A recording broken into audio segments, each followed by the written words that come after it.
Welcome to Pilates is the Answer podcast, where you can discover the power of Pilates and how it can improve every aspect of your life. We are your hosts, Stacey Jernigan and Pearl Dahmen, and we look forward to introducing and sharing all of the questions about which Pilates is the answer.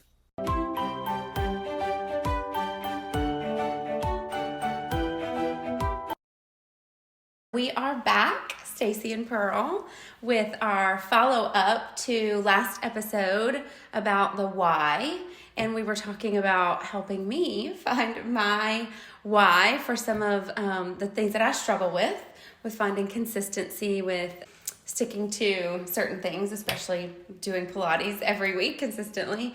And so I took the needs assessment, Pearl, that you suggested for me to take. And the values. And you the did values. Two of them. That's needs right. And values, yes. So I'm excited to talk about my results. So I actually sent you a needs and values separately, a needs assessment, a values assessment that I've used over the years when I do coaching with people. And so these are the needs and values related to trying to coach you, whether it's your business, whether it's your personal life, whether it's something about habits that you want to change. That's where we started. So what did you think about the assessment itself and doing it? So I was really excited to do it, just because I really love learning about myself and learning about things that make sense, help me make better sense of who I am and why I am the way I am. And I thought it was going to be really easy, and it was. Like, filling it out was really easy, but I got to tell you, and I haven't told you this yet, even though we've talked since then, it brought up some difficulty for me after. I don't know if it was, my dad passed away in August, so that's still very fresh for me. So I don't know if it kind of brought up things that maybe have changed since his loss, if maybe that's part of why it just brought some awareness of, things that I struggle with in terms of a sense of belonging and a sense of, identity and all of that. But I felt just, generally speaking, I'm a pretty happy person. I'm always smiling and laughing. And I was pretty sad, not immediately afterwards. So I didn't make the connection at first, but the few days following, I just had this sense of heaviness and sadness, and I couldn't quite attribute it to why. And I really think that might be why. Well, that's interesting that you should say that, because just looking at the needs and values, needs are needs, okay? And so needs change over life. When a need gets fulfilled, then a new need shows up. It's really based on Maslow. Back in 1942, he came up with this idea of hierarchy of needs. Yes. And so it starts, there's two levels. There's survival needs, and then there's actual growth needs. And so in your survival needs, it's your food, it's your shelter, it's your need for safety, it's the need to belong, it's your self-esteem. Those are all survival needs. And then once your survival needs are met, then you can go into the growth needs, which are learning, cognitive type of needs, aesthetic, beauty and living in, beautiful surroundings. And then it gets into self-actualization, where you really become your authentic self. And then the highest level is what they call transcendence, the Dalai Lama level of needs, which, we all strive to get there, but that's a journey. Yes. And in some cases, I don't know if you really want to get there, because then where do you go? It's true. think the journey is over, and in life, what happens when the journey is over. So we don't necessarily want to strive for that. But what happens is things change in life, and a need that was fulfilled may be taken away from you. So it makes perfect sense that the loss of your father would bring up some needs that maybe you didn't have before, because now he's gone. And so there's that hole that you have to fill. There's a need to fill that hole. Mm-hmm. That's another interesting thing. The universe fills a hole.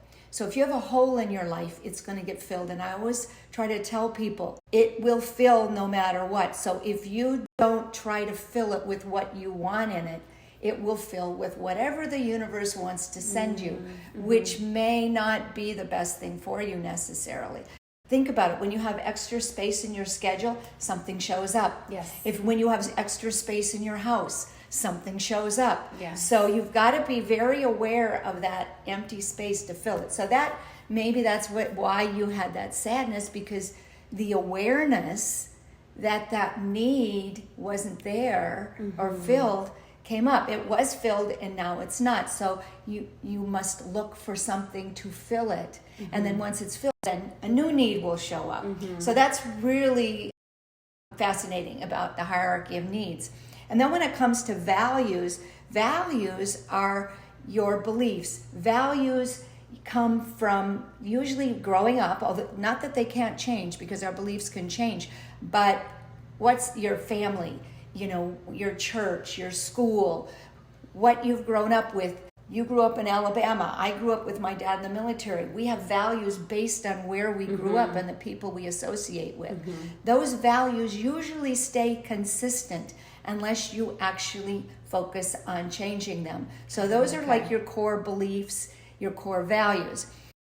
If you do what you're doing in alignment with first what you need, what you're going to do needs to fulfill a need, that's going to help you stick to it. And then when it's in line with your values, then you're being authentic. When it's not in line with your values, it's easy to blow it off. Right. Okay. So that was the importance of needs and values and why I like to look at those. Okay. Yeah. Okay. Yeah. That cool? makes sense. Yeah. All right. So I'm excited to see what mine were. Yeah. So if you don't mind, I'm going to go ahead and share them, and we can just talk about. And I'm just curious before you start, is it ever that people, when you do this with people, do they ever say, oh, that doesn't really sound true to me, or is it usually kind of accurate for people? Most of the time people are like, wow, I didn't think about that. Okay. I know. Okay. Or there's a need or a value and you go, oh, that makes absolute sense.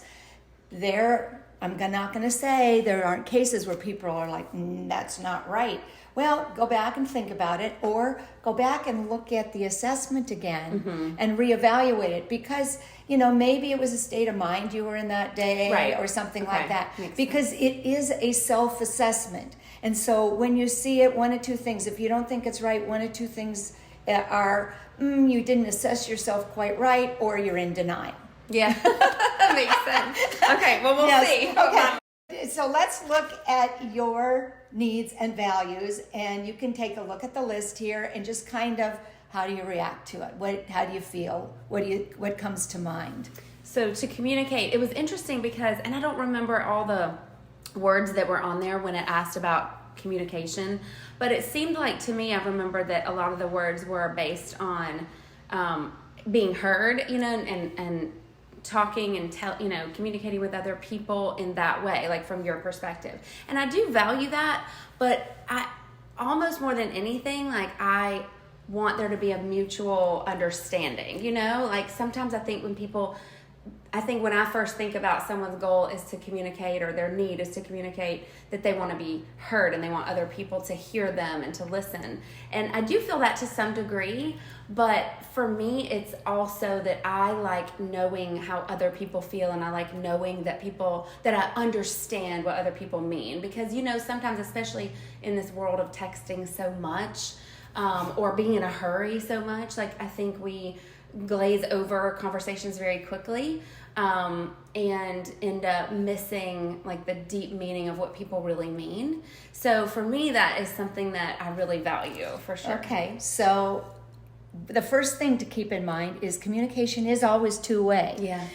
If you're out there speaking, and which I totally, understand, communication is two-way. So for you, the receiving is just as important as the giving. Yes. And I mean, you'll be the first one to admit you like to talk. Yeah. So that's a need to communicate. Okay. Yeah. But as important as it is for you to do the talking, you want to get the feedback. Am I heard? Yes. I want to hear you. Yes. I want you to communicate with me. Yes. So, and then we'll keep going down the list, and I'll let you share, and then I'll just give one more point about that. It's funny because I've never been good at small talk. It's very uncomfortable for me. I feel the same way. Yeah, do you? Okay. And so I'm always like, well, let's go deeper. Like I really need to understand. Like, what do you think about this? I love that back and forth. Yeah. Honesty, yes, for sure. Like that is something I really care about. Integrity. I really care about honesty. even probably to a point where it's difficult for other people sometimes. Like my mom has sometimes said, like, can't you sugarcoat that? And I'm like, no, I don't know how to. Like, I don't know any other way to be. So I've learned, especially in my career now, if someone asks me for feedback, I'm like, are you sure? Are you sure? Like, do you want me, to be honest? Because sometimes people aren't ready to hear it. And I never want to come across as being, offensive or critical. I'm coming from a helpful standpoint and a problem-solving standpoint, but I think I probably could be misunderstood that way because people sometimes just, aren't ready to hear that, or that's not really what they're asking for. Sometimes they're just asking, for you to notice or be involved. Yeah. And safety, yes, that is absolutely so true. And for me, it's like I need a lot of like quiet. I need a lot of, there just to be like a peaceful vibe. I don't do well when there's like a lot of noise or escalation or people angry. Those are the things that feel unsafe to me. Okay. So it's not like maybe what other people would think about,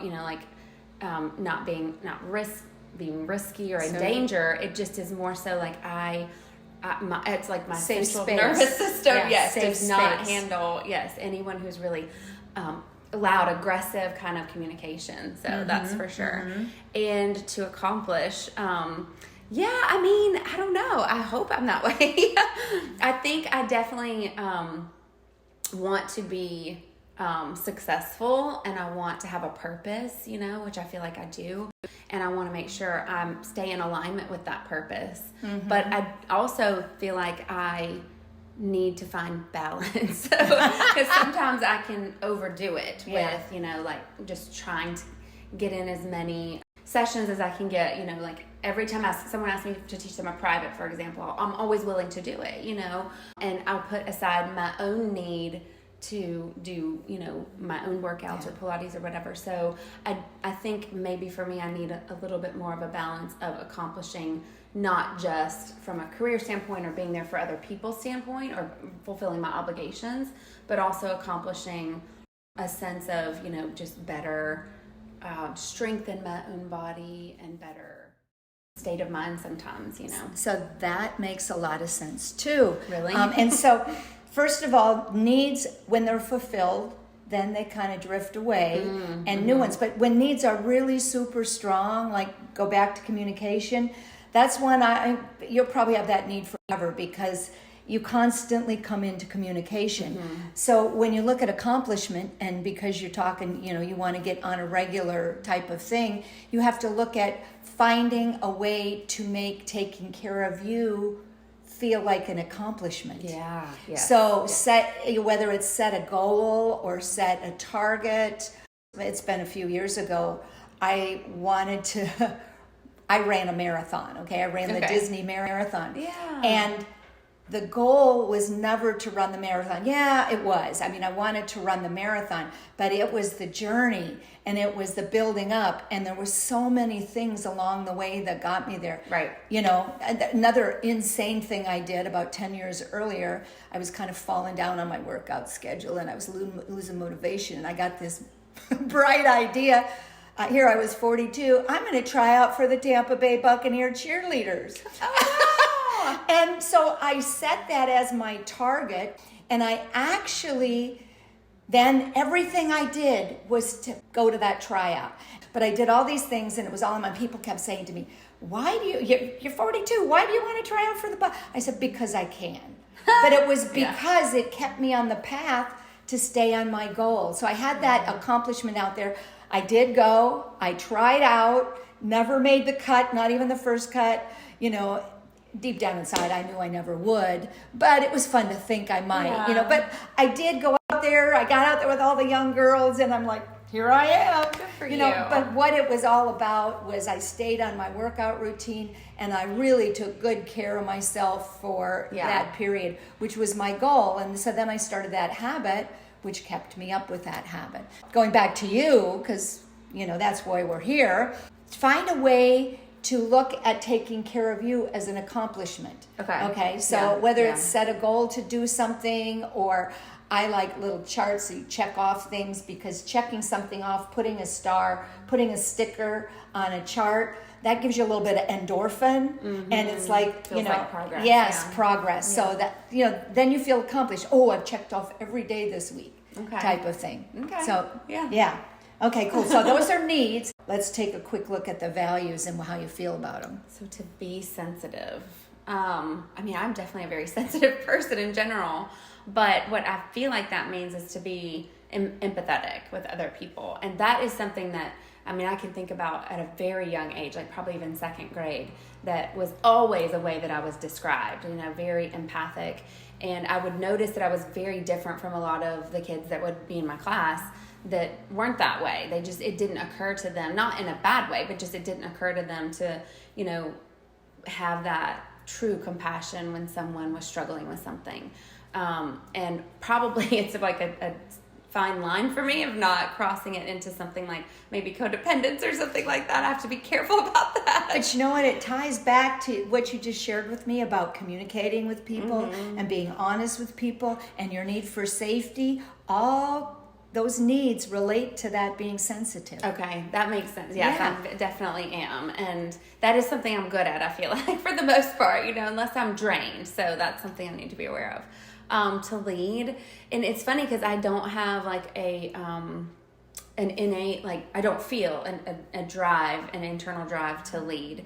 I would much rather be a follower, but I know that often isn't in my best interest. I can be very flexible and go with the flow, and sometimes that can lead to trouble within intimate relationships because I'm too flexible probably with, sure, whatever you want to do. And then, and even with friendships too, and then I'll realize that things end up being more one-sided than I would like. So probably I have made a really conscious effort, really probably since I became a parent, to my son, to be more of a leader, and I still struggle with that, just all around. I think in some areas of my life it comes more natural than others.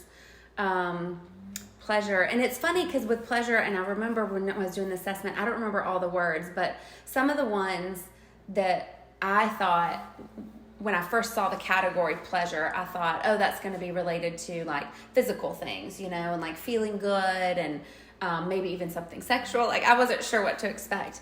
But then I realized that I definitely really do value, almost speaking like to I said earlier about calmness and quiet and peace, and I enjoy beautiful scenery. I love sunsets. I love the beach. I love the white snow. I really value I love soft blankets and scarves, and I love those types of things. And then also enjoy making people smile and laugh and be happy, and so that makes sense.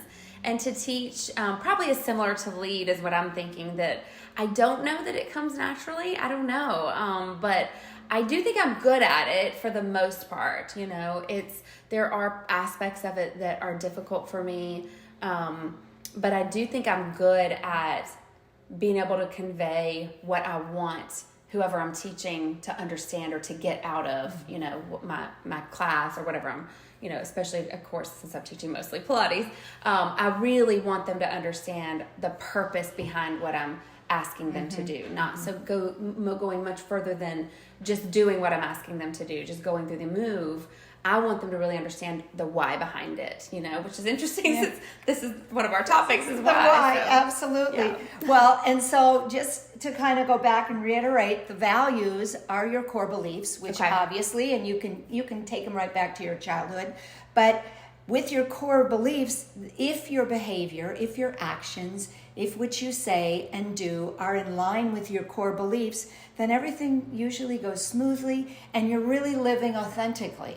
So when you understand your values or acknowledge your values, because they exist, but when you honor them, life goes well. When you ignore them or try to make something that is not your core value important, that's when you're not happy. That's when you're struggling. So when it comes to coaching people, whatever, life coaching, business coaching, financial, Pilates coaching, when you understand these, it really helps them. So hopefully you got a few tidbits that maybe you can, however you decide to create your workout plan for Pilates, that you can use these things to encourage you. You know, maybe the pleasure.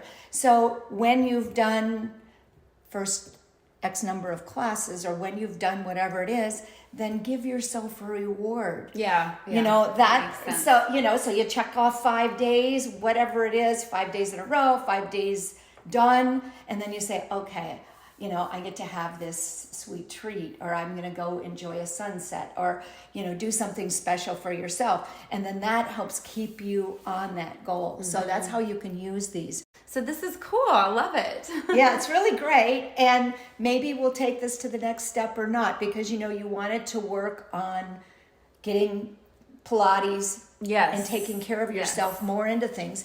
And so normally after I go through this part, the next thing I do when I coach someone is I look at your personality type. Okay. And so if you're game for that, coming up, one of our future podcasts, we'll look at personality types, and there's a personality instrument that's been used again since the 1950s. It's called the Myers-Briggs personality typing, and I've done lots of, I got certified in it, so I've done lots of research, and I've applied it to your money personality and habits personality. And so when you understand your personality, then you can start to set things up to support the way you are, rather than fight against it. So we'll save that for a future podcast. I would love to. It's been a long time since I've done that one, so I would love to. And another one I would love to do, and I want to ask our listeners, if anybody is an expert in the Enneagram. Have you done the Enneagram? I have done it. And I think I'm saying it right. ENNEAGRAM. Yeah. That one was really revealing for me too. But again, it's been a while since I've done it. But that one was really helpful for me with learning more about myself in terms of, you know, my personality and the way I communicate and the way I prefer to communicate, but also with my limitations. It was really helpful with understanding, like I know that there's some researchers out there now that will call it like your shadow side, or, you know, whatever. Or your dark shadow. But for me, which is interesting, it's all fascinating to me. All the things. I'll do all the things. What's really great about learning more about yourself is it really, in the end, lifts you up, gives you more self-esteem, more confidence, because you know who you are. And then you can be authentic to who you are. That's so true. Yeah, this is exciting. So I want our listeners to, if you're interested in taking the assessment, you could email it to them, right? They can reach out. Okay, great. And then I can send them the link. And right now, we'll just do it for fun. At some point, I'm going to be starting to do some wellness, well-being kind of coaching. I think it's bigger than just Pilates. I think it's kind of a combination of life, health, well-being, Pilates, you know, type of coaching. Yes, you should. You know, because there's such a need for that. Because when you focus on just one little piece, you need the big picture. Yes, you would be surprised how many clients I work with that say, you should be a life coach, you know, like because so much comes up in Pilates, you know, not just the physical part of it. So I do think it all ties in. So big things to come. Lots of fun stuff. Super. Well, I guess we've probably done this long enough this time around. So stay tuned.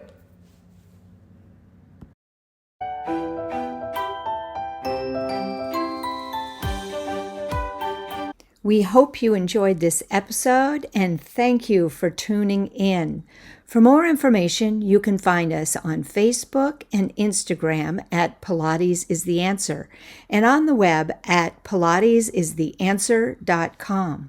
Feel free to message us with questions for which you are searching the answer. We would love for you to follow our podcast, leave a kind review, and lots of stars.